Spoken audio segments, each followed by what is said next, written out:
Alright, Adrian. I decided to take one of your matches on Idrisil from recently to do this VOD. No, you guys did not end up winning this, and I think that's important because you are more likely to learn than you are, or you're more likely to learn from a loss than you are from a win. So let's just get it started. I believe that, yes, this is a Luna Snow VOD. So we'll just speed it up. Your team, I'm not going to focus on too much because ultimately, for where you are in your time of playing hero shooters, what's more important is what you're doing, not what the rest of your team is doing. So here you're on Luna Snow. Let's do a quick overview of her kit. Base movement speed 6 meters per second, health 275. Her passive, when not shooting, allows her to start skating at 9.6 meters per second. So obviously, if you need to run away quickly, stop shooting and get moving. Your Q, everyone knows, the dance floor, basically your no-die ult. I mean, what else is there to say? It's 250 HPS healing, and it lasts for 12 seconds. It's crazy. Your shift. I noticed this a couple of times during your games where you will use your shift to attack the enemy team. Now, the bad part about that is that you actually have less damage on this shift ability than you do with her normal attack. When you land all three, you do a total of 60 damage, but with her shift, you only do 50 on that hit. While technically it might be easier to hit the one shot than the burst of 3, you're technically doing less damage. And especially when you do an additional, I believe this is 15 more healing per hit. Yeah, you do 15 more healing per hit with her shift ability than you do regularly. And with this becoming a piercing shot, you absolutely want to be using it to just heal your allies and keep them up for longer periods of time with less effort for yourself. Your E. This ability, I remember you having or not having a conversation, but mentioning it when I may be talking to Vaughn about like who you should be placing it on, and you said tanks and Remus said like your flankers or other duelists, and I'm inclined to agree with Remus on this one. So what makes this E ability so strong is that you can chuck it on one of your flyers, some fast moving targets like a Spider-Man or an Iron Man or a Magic, and whenever you heal, say, your tank, they will get a portion of that healing, 35%. In my opinion, it's best to keep it on those guys that are going to be away from your team longer and kind of just need the healing every now and again, per se. There is still a benefit to putting it on the tank. I just don't think you need to have it permanently on the tank. Like if you've got your tank here and there's like 4 enemies over here that are all shooting into him, that's when I would put the snowflake on him. That way he gets the extra healing into him from you. There's benefits to both, but I am definitely more of a fan of keeping it on a flanker, like in Overwatch. A Zenyatta would put his Harmony Orb onto his Tracer, his Genji, that sort of thing. And the Snowball, Absolute Zero. I noticed this a couple of times during this VOD that's coming up, and I think I've seen it before, where you will kind of either just yeet the snowball out and hope that it hits someone, or you'll shoot it directly into a shield. And the issue with both of those is that you then don't have it to actually protect yourself when you need it. This thing obviously only does 50 damage, and so throwing it at a shield is basically worthless, since its travel time means you can probably land like a shot and a half of your regular primary, which would be like 80 damage. Yeah, 80 damage. So yeah, I'd say mainly save this ability to protect yourself rather than anything else. And this is the other thing. This is your second most important survival tool. This one's obviously your first, but your passive, when you use your ice hearts, your shift, or your snowball, you do start to heal yourself for 3 seconds. I will point out the time in the VOD where I find it, where I think this is something that you should absolutely be using. All right, basically start of the game. You can go out here out the front. You can go up here top left. Honestly, with how people have been in games lately with just chucking the penny mines here out the front, I would almost always recommend going out of this top left door, because it puts you up on a little high ground right here, and then you get to avoid all the mines altogether. There's the door over here on the right side that you can take as well, but it's not as good and you're farther away from everything.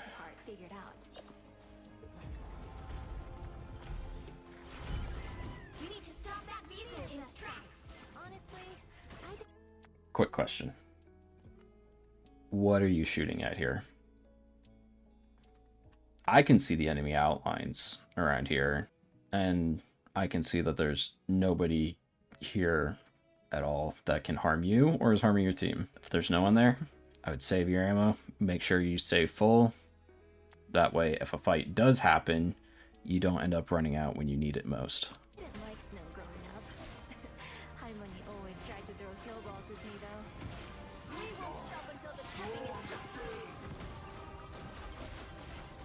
Right now, positioning and such is just fine. Iron Man gets a pick, but gets res. Your positioning is still fine. You don't necessarily need to be fighting this Magneto. You could very easily, or at least from this spot that you're at right now, you don't have to be fighting Magneto. It's like if we go to this, instead of being on this side of the cart where you're much easier to get ran over by Magneto or the rest of the team, I would recommend actually playing right here where your dagger is, or even farther over here, where you can support your Wanda a little bit more, and if they do start to shoot you, you can tuck back around into this little corner where your magic is. Their positioning's actually fairly decent right now. Unlike your Hulk and Mr. Fantastic, who have no support from anybody right now and are just feeding the enemy ult charge.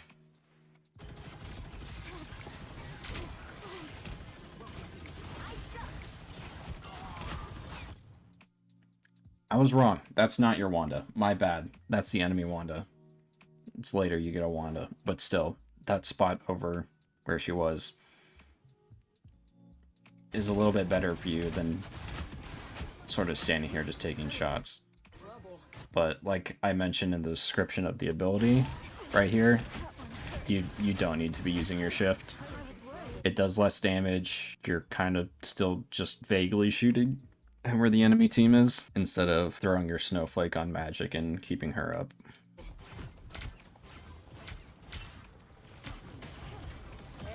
I did notice a lot that you do trend to want to shoot the enemy team rather than heal up your teammates. This is the other thing I was talking about. Like, right there with the Iron Man up in the air, you could have had the snowflake on him, and hitting even like one of your shots does infinitely more for him. And right here is where I start to notice like new experience to playing a team shooter for you, or a hero shooter for you. You're actively getting shot by this Wanda, and you don't really notice until now. Like, how long is this? Like 1, 2, 3, 4 seconds. Luckily, this hero sucks and you're getting healed by your cloak and dagger, so you do stay alive. But she's probably the only hero where that is an exception and you don't die here because of it. So being a little bit aware of you actively taking damage will do so much for you in the long run. And the nice thing about trying to dodge Wanda's attacks is that it gives you a straight line to where she is, so you can run in the exact opposite direction as long as you're not running towards the enemy team.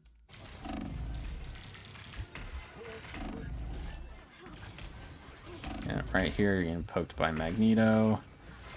That snowball I'm not too mad about.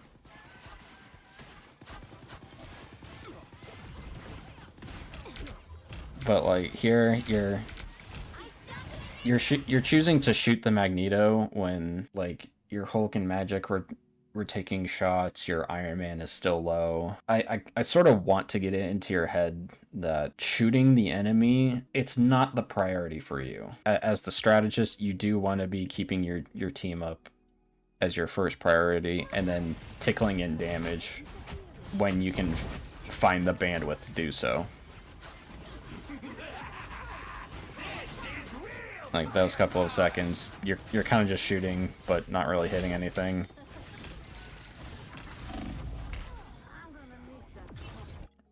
And this is the one that just catches you out, and you don't react again. So like in this case, where let's see, cool, this thing's still a little bit glitchy.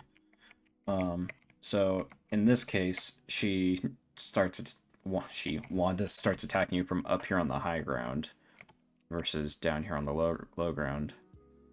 And because you don't have the support of your team, you do end up falling fairly quickly. So that's where it's important to recognize those markers that you are being attacked.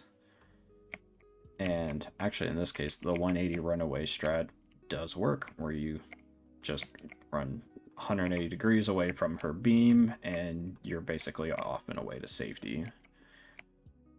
So long as Magneto gets distracted. Either way, you're probably dead here with the rest of your team being dead, but it's little things you gotta practice. If you recognize your ways to escape in each scenario of like whether they're attacking from here or from here, you'll end up being better off in the long run.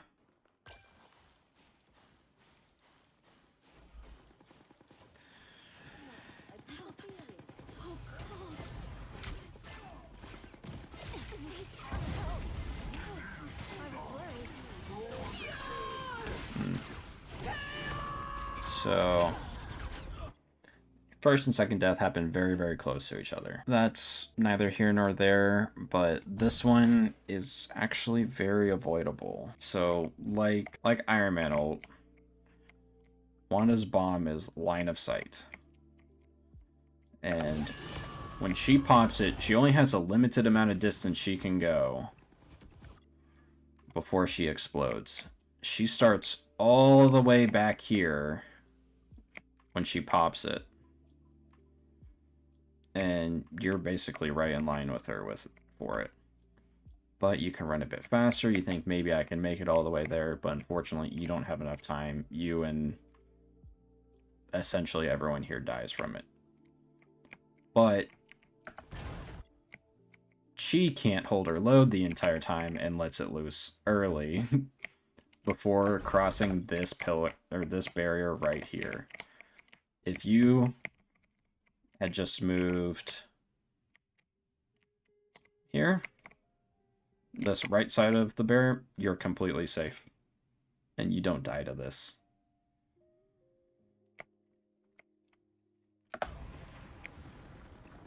So it's about knowing map geometry, where you're safe, where you're not. And that's kind of it, really. Like, to me, it feels like you're mostly just not completely comfortable in a hero shooter environment. And I think almost jumping into ranked this early could be a little bit more harmful for you and lead to a lot of dislike for the game. when you're trying to push and push and push for a rank that you might not even be deserving of yet, because you don't have like these fundamentals baked in yet. There's a few other things I'll go over with you here. It's little things like this here where you see this Punisher up on high ground and you can see that he's shooting like towards someone on your team. Like, you're not turning to look to see who he's shooting at, because like he's not shooting at any of his team. In this case, he's shooting at the Iron Man that's up here. And what you should be looking to do is, instead of taking him down, because you're at a far enough range where your damage is so reduced that it's basically just tickling him, that you should look at where he's shooting at and see if that's a teammate you need to heal up. In this case, it's the Iron Man, and it's a trade, but still ideally, well, it's not a trade actually, because Rocket gets the res on it.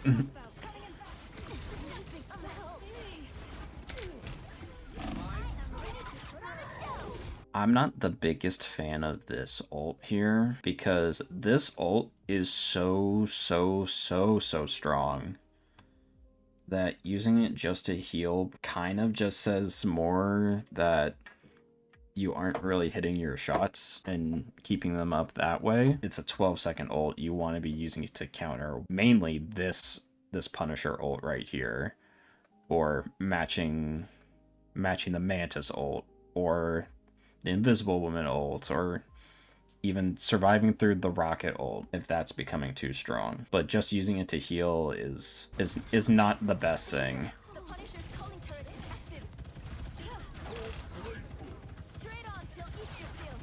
And at least unlike in the match that Sean reviewed with you, none of your team dies because you're moving around enough to get people the healing that they need, which is a good thing.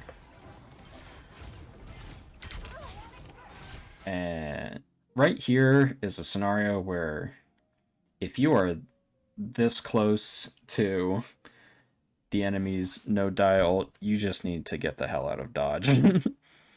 Because you can't see in, they can see out, you have no idea what's going on the other side, and the likelihood of you just getting 3-2-1'd by the enemy is very, very high. So in this case, I would just back up, just heal from right here.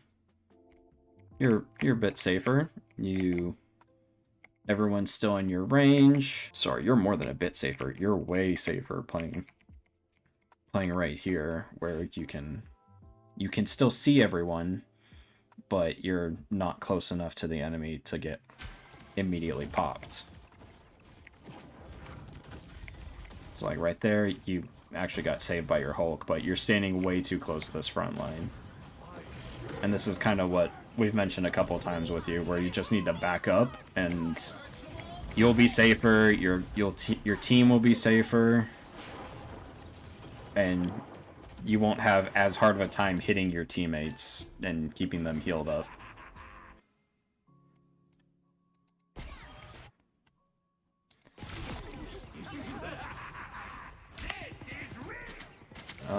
Okay.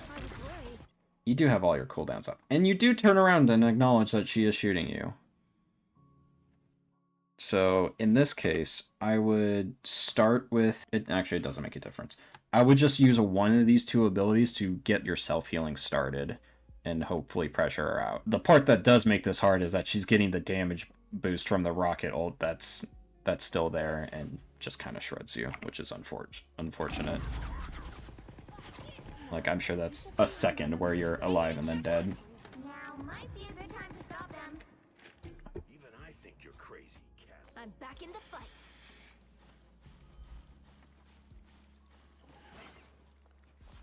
Yeah, and here, I mean, that's on your magic. She dies. That one's not your fault. I'm glad you didn't go and chase it.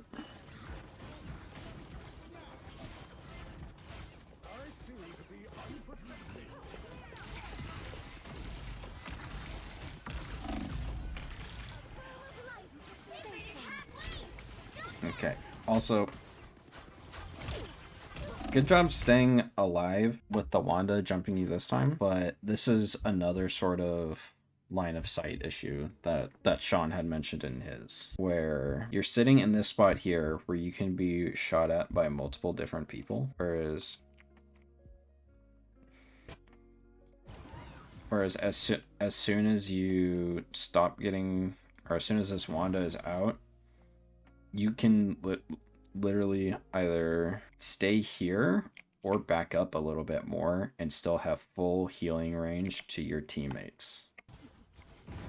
But instead, you peek right here down main when your tank hasn't even really engaged yet, and that leads to just ability dump into you and getting incinerated.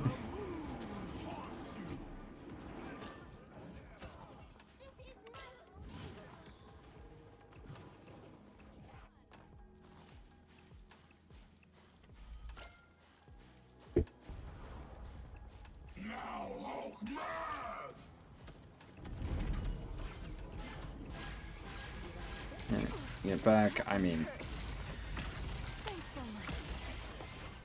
it's a little surprising you don't die here, actually. It's very good timing from the rest of your team. I understand you having to get back quickly to try and keep your Hulk up.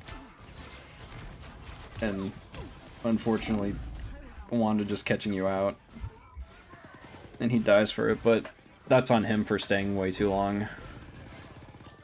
But here is one of those instances where you kind of are just missing, and I think maybe we try some things, like maybe lowering your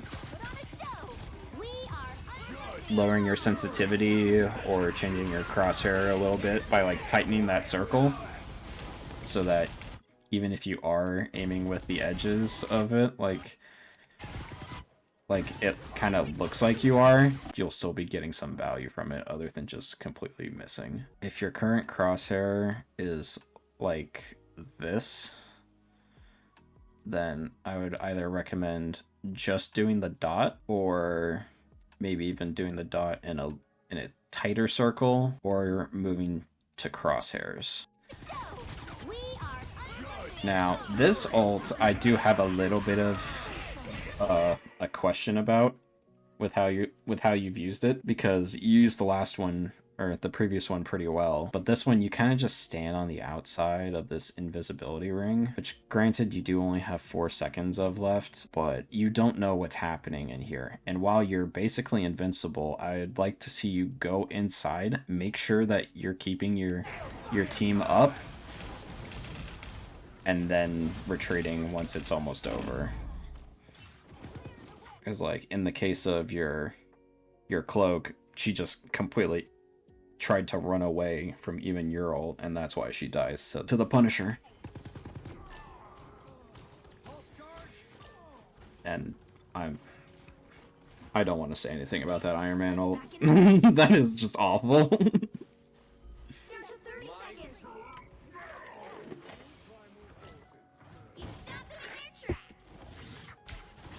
And unfortunately, you're now going, well, okay, I forgot that this part came up. So, your tank is not here. They're basically dead because they're either basically dead or they had just died because we just heard Hulk hulking out. Yeah, he's in spawn. You do not be the first one to walk out into choke and into main. Because, like, for the example I talked about when you were right here and you took all of the ability damage from everyone, it's the same thing here where you're the first one to step out and you just get shredded by Magneto and Mantis. And they still have ults. I don't know what Wanda is doing there. On your way back, always heal your my god, I can't speak right now. Always heal your allies that are lower health first, because obviously they need it the most. And I mean, here Magneto hit a good ult and took you out of the fight. It's kind of unfortunate. But that's all I watched. I think watching any more will cram too much information in your head, and I don't want to do that to you. The things I want you to focus on is, I know I've said before that I don't want you to focus on aim, or like, I'm not gonna lambast you or anyone else for mechanics, but I do think you need more playtime of just being in the game and getting comfortable with everything. Because if you noticed on Watchback a couple of times with me, or a couple of times like I did, and in your other games, if you've got people here, here, and here, and maybe enemies here, here, and here, you're kind of just placing your shots wherever, and sometimes they hit, sometimes they don't. So that's one thing. I want you in game playing the game more, essentially, without the pressure of ranked. No ranked. Because you're just gonna compile more of that pressure on yourself and make yourself feel like shit for not hitting shots, not ranking up, continuing to lose XR, SR, etc., etc. It's just too much pressure for how early on in your career of playing hero shooters. So like, if you do play rank, I would beg you, please don't take it too seriously and just try to focus on yourself and mechanics rather than the funny number that goes up and down. And alongside of that, I want to see about changing your crosshair to something like a cross or a dot, or the circle and dot with just the smaller radius, so that you can be a bit more accurate. And maybe alongside that with lower your sense. So I'm not going to say that this one's a guarantee. I say try this one first, see if that has anything good or not happen, and then but if not, try lowering your sense and see if you can find a little bit more control with your aim in that. With your playtime in the game, like, pay attention to the map geometry. And like how you're dying, where you're dying, and like where your attackers are from. Cause like how I had mentioned where like there's this pathway that happens on first. Wanda attacked you from here the first time while you were here, and you ran back to here where your team was, and you lived.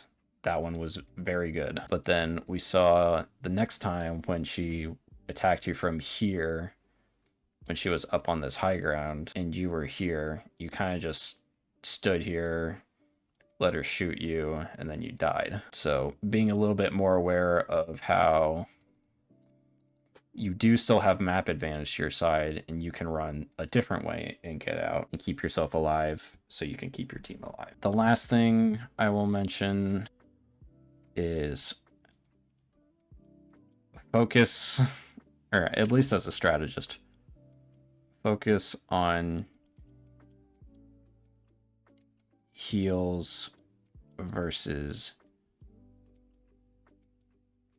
damage.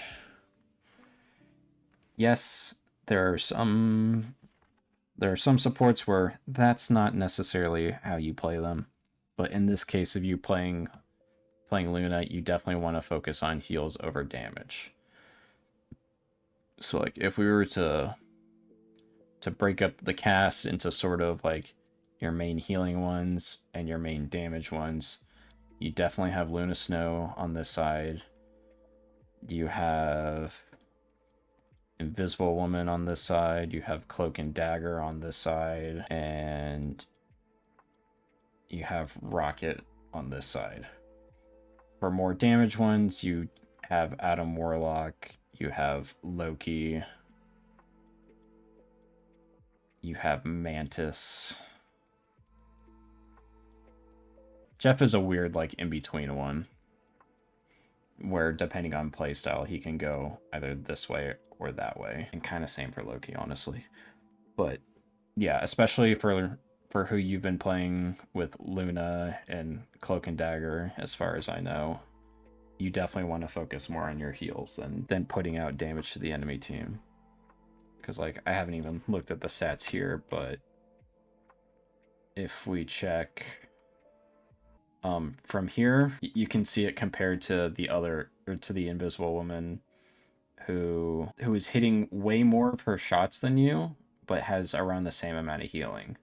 Like, you have 18% accuracy right here, and she has 47. If you had 47% accuracy, oh my god, you'd have you'd have so much more healing right now, and honestly probably would have carried your team all the way to the end. And I'm not even joking. Just getting yourself comfortable in the game to be able to hit that sort of accuracy return, you'll start to notice that, like, you are having so much of a higher impact in the game that it's crazy.